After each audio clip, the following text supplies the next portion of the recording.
सृष्टिकर्ता परमेश्वर प्रभु यीशु की स्तुति हो। यही वो प्रतिज्ञा है जो पवित्र बाइबल में आज हमें दी गई है। पहला शमूएल 20:4 पद 56। दाऊद ने अपने आदमियों से कहा, मैंने शाऊल का वस्त्र काट डाला है। उसने कहा, यहोवा का अभिषिक्त ही यहोवा का अभिषिक्त है। मैं अपने स्वामी यहोवा के अभिषिक्त के साथ ऐसा नहीं करूंगा।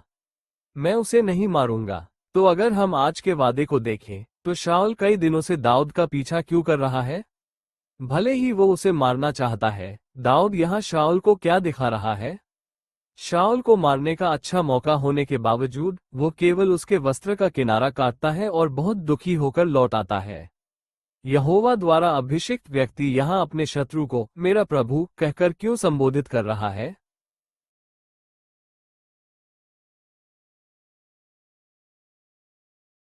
उसे यह एहसास होता है कि बिना किसी को मारे भी उसमें परमेश्वर का अभिषेक है। इसलिए वो सीढ़ियों के शीर्ष पर पहुंचकर बहुत दुखी है।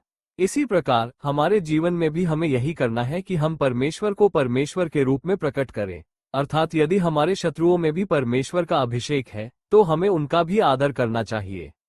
इसलिए जो भी हमारा है, जहां कहीं भी, जब भी, जिसमें भी परमेश्वर का अभिषेक है, वहां परमेश्वर का कार्य अवश्य ही संपन्न होगा।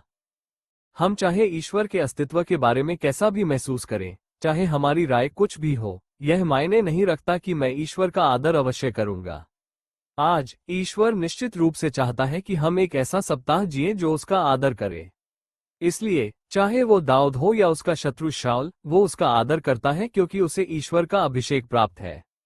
इसलिए हम भी, चाहे वो कोई भी हो, कभी भी, कहीं भी, यदि हमें ईश्वर का अभिषेक प्राप्त है तो हम उसका आदर करेंगे।